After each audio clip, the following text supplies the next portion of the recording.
Hi, I'm Coy Barefoot. 25 years ago this week, March 21st, 1991, federal, state, and local law enforcement raided 3 fraternity houses at the University of Virginia. It was called Operation Equinox, and this was at the height of the war on drugs. Jamie Graham was an A student Eccles Scholar at the University of Virginia who was arrested for selling LSD, and he went to prison for over a year. Coming up, I'll talk with Jamie Graham, and we will also be joined by the Sheriff of Albemarle County, Chip Harding, one of the men who put Jamie Graham behind bars.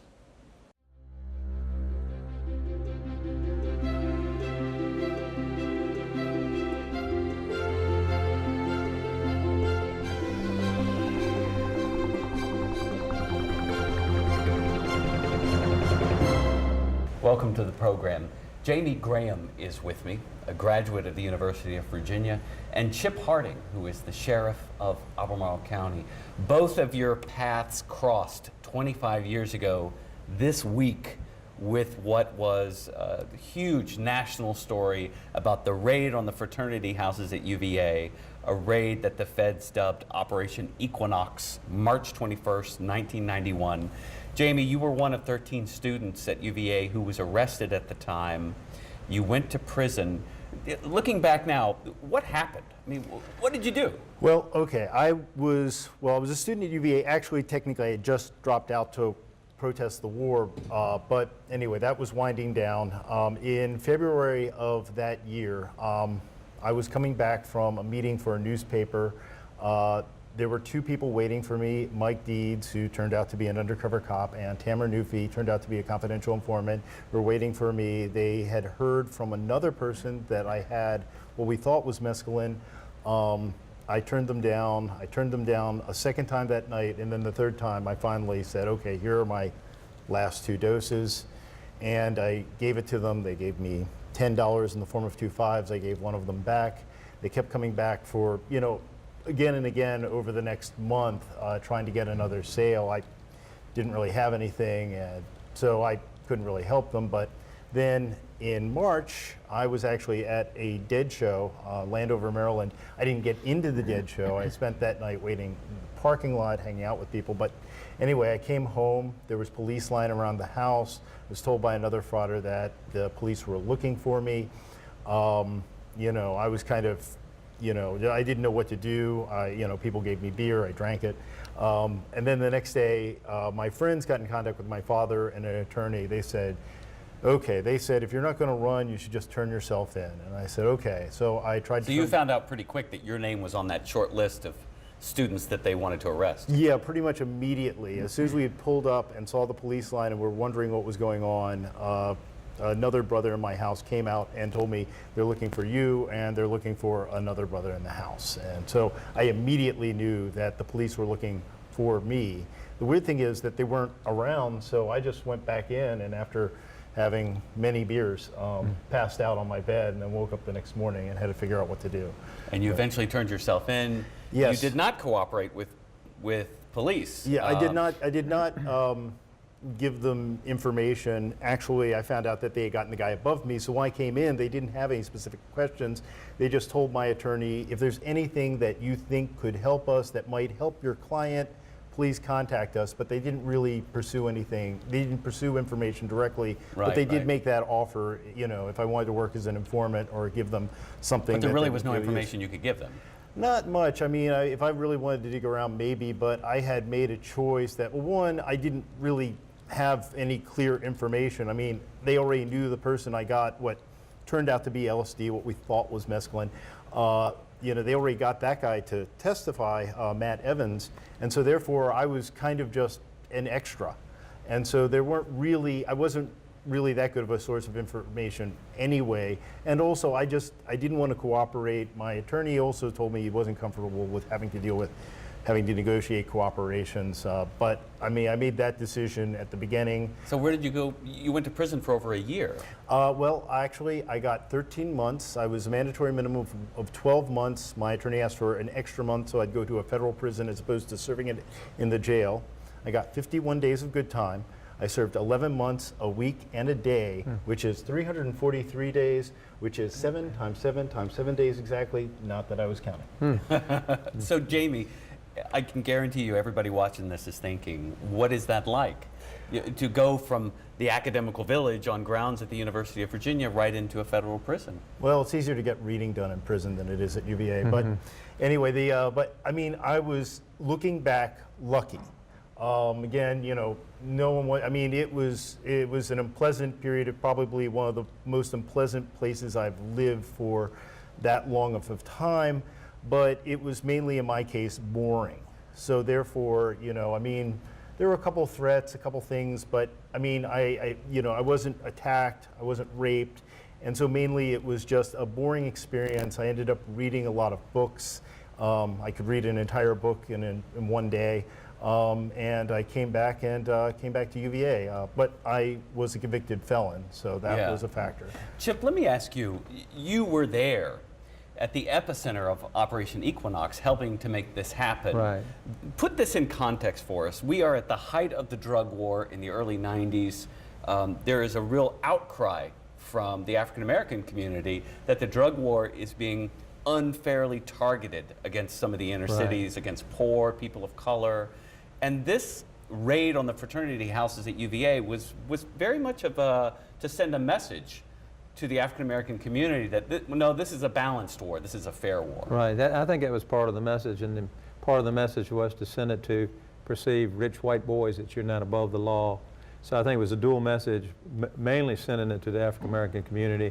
I'd started working drugs full time in '84, and most of our arrests, just happenstance, had been black, white, fairly even, until crack cocaine hit Charlottesville, Virginia in the early part of 1989, and it was like pouring gas on a fire. It exploded. And they were just taking over communities, so we focused all of our attention on that. Therefore, you went from 50-50 to about 90% of your arrests were young black males. And because the violence in those because of the violence and the open air part down. of it, blocking streets and guys coming down from D.C., Jamaica, you know, gangs coming in here taking Charlottesville over with the violence like we've never seen. But you also had an anger started to build up, you know. It's like we're not seeing equal enforcement. How come our community is getting hammered? Yeah, we want you to make arrests, but we're not seeing anything on the other side of the fence. And about that time, Deke Boyne who was my chief, I loved working for the guy, great guy, and Chief Boyne had gotten information about pervasive use of drugs in the fraternity system, and had sent a warning letter up saying, knock it off. And he got information back that one of the fraternities actually taped his warning letters on the back of the toilet seats. Well, that didn't sit well with the chief. So I was at the time running a federal task force out of the federal building. We had a local task force that was predominantly crack, working street level stuff. But he called me over and said, I want you to help me out. And we need to send a message to UVA. So I went back and talked to my DEA counterpart. I was running the DEA task force, and he said, well, hell, let's try to seize the fraternities. It's never been done. So we put together a plan. And I went back and talked to Chief Boyne and said, as soon as we can get an informant, we ended up with a young man you met, got arrested. He ended up in my basement in my home, and I converted him into an informant in lieu of going to the penitentiary himself. He agreed to make cases. So then I went back with Deke and said we need an undercover. A month or so later, we had a guy named Mike Deeds, who'd been a JMU student, applied. He said, I think I got your guy. Put them together, and then basically turned it over to the local task force. Then my only other role then was to extract and try to get the information we needed in order to actually seize the frats. I didn't know Jamie and didn't work that particular case, didn't know the ins and outs of it because another group was running it.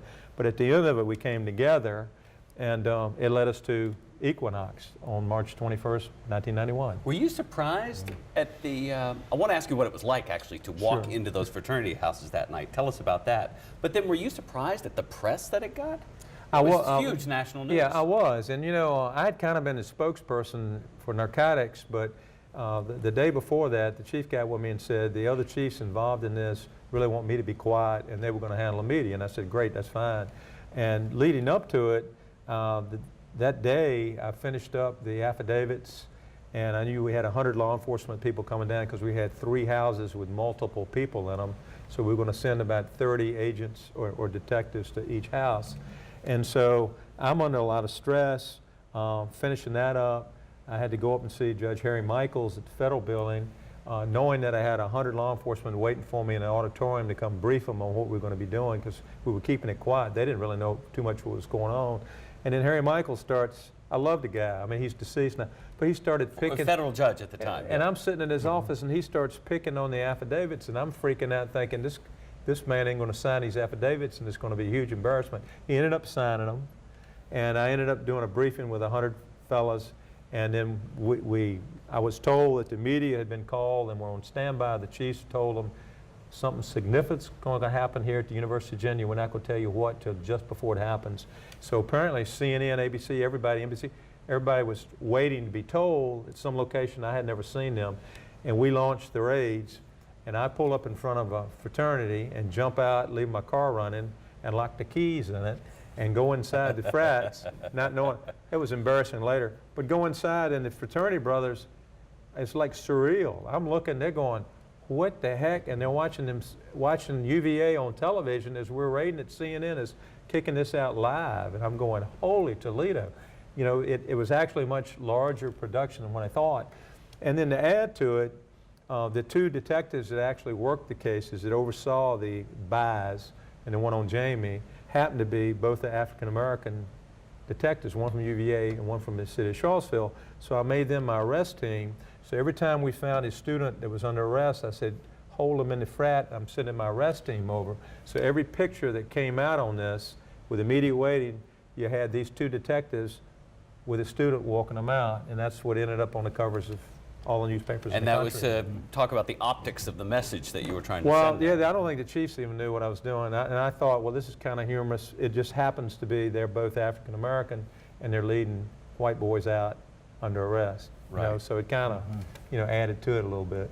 So Jamie, looking back now, I'm wondering if there's one moment in Operation Equinox, and I want to talk about the larger story of the war on drugs here in a minute, but is there one moment, one thing you learned looking back at that really horrific episode in your life that you really look back on as particularly instructive, I guess? Well, it sounds weird to say, but going to prison made me realize in some ways how lucky I was.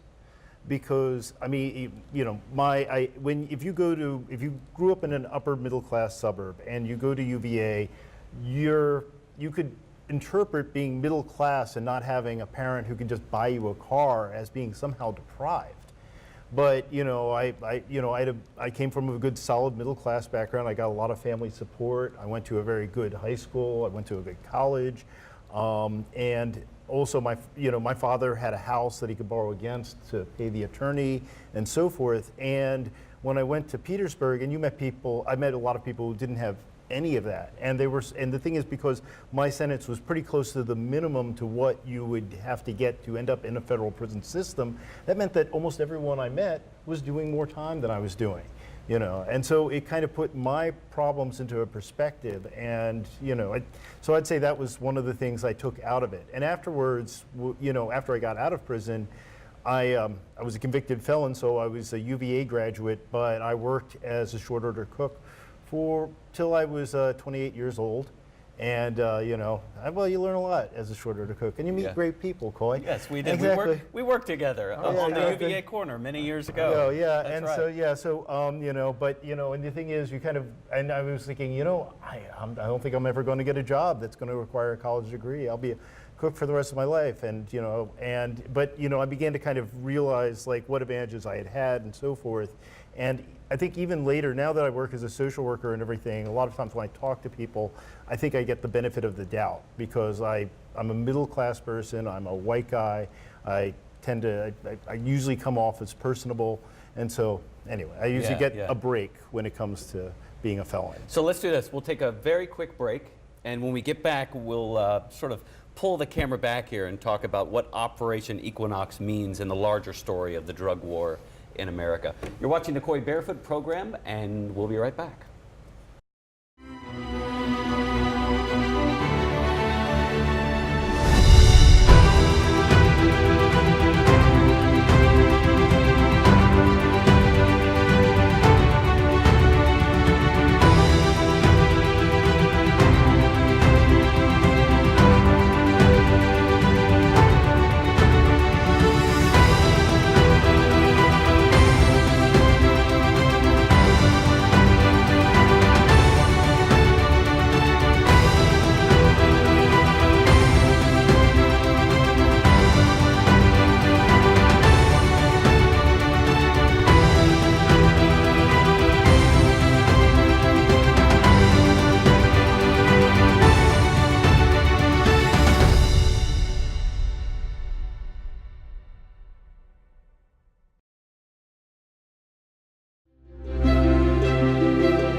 Welcome back.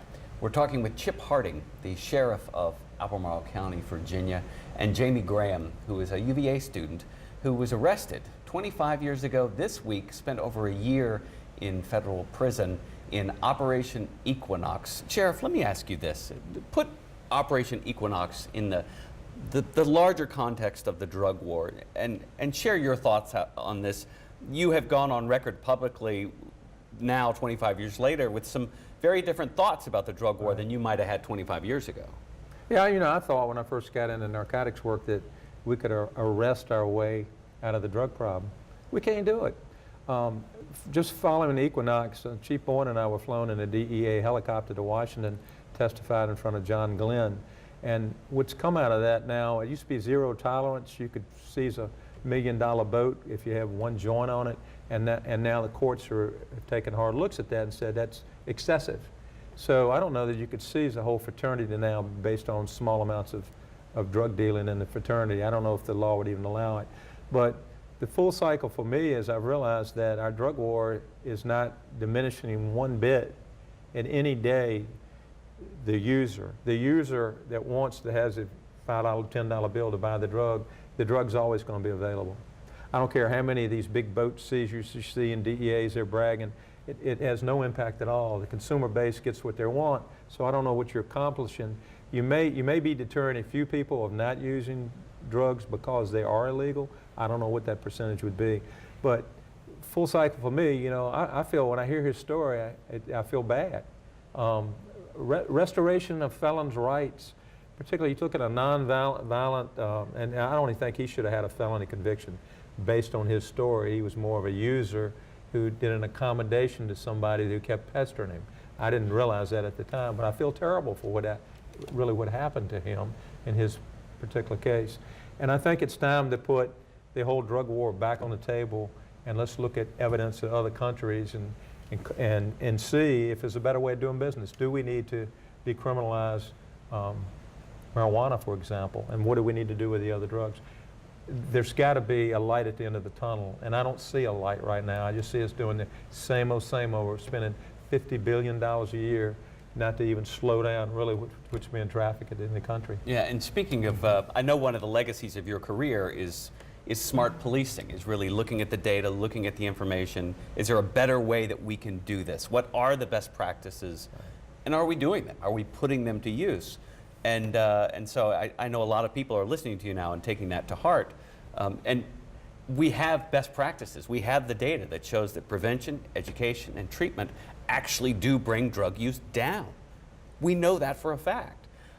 Continuing to lock up small-time, non-violent offenders does not.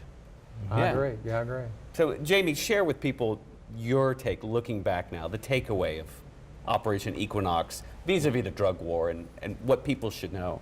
Well, I mean, you know, at that time, I was afraid that a lot of the rhetorical excesses out there, you know, LA Police Chief Daryl Gates talking about beheading drug dealers, and when you've been convicted of distribution of drugs, statements like that really stand out in your mind. I thought things were just going to continue getting worse, and I had, you know, almost apocalyptic visions of them just hurting up everybody who had ever been busted for drugs and putting us in a camp somewhere or something like that. But fortunately, it seemed to kind of, you know, at this point, you have, you know, a lot of people are talking about reconsidering the drug war. I myself have had an ideological position on the fact that I don't think the government really has the authority to tell people what to do with their own bodies.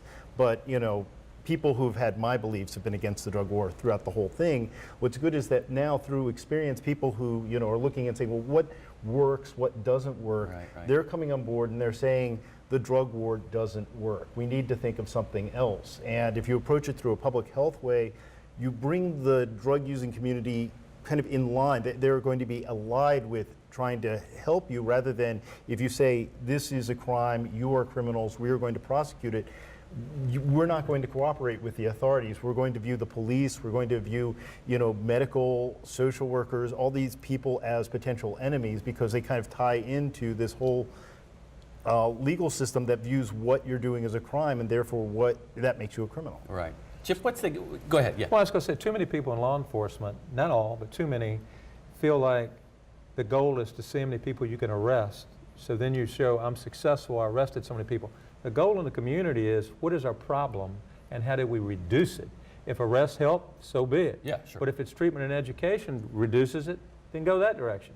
You're trying to reduce drug use, particularly serious drug use in your community, not see many people you can put in jail. Right. What do you think is the key to changing people's minds? And obviously we have to reach politicians as well, the policymakers who give the, the marching orders to law enforcement, because I would imagine there's a lot of people in law enforcement who already get this. Whether they've retired or they're on forces now, they understand this. We're not really having an impact. We can put everybody in jail, and the people are still going to want to participate in this kind of activity. I mean, if you're asking me that question, I think you got to take believable research data and be able to reach the common voter, and because they're going to put pressure on the elected officials to do it. There's several other issues I'm trying to push statewide, and I can see if you don't get the traction from the voters, the politicians, for the majority, put their finger in the air and go, what's the popular way to go to keep me in office? I mean, I really feel that way. Yeah. It's not about what's the right thing all the time. It's about what keeps me in office. So I think you got to change that, and it's going to come through research and education, and you got to push that out and get people listening.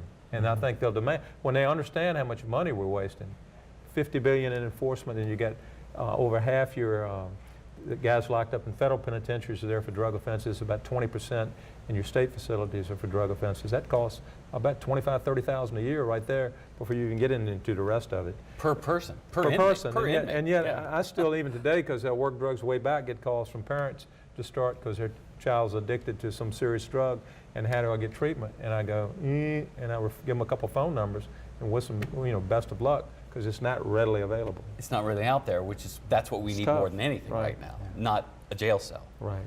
Jamie, what gives you hope? What gives you hope in this larger story here? Well, the fact that Chip's here is one. I mean, the fact that in the 25 years, the political take on this has changed a lot.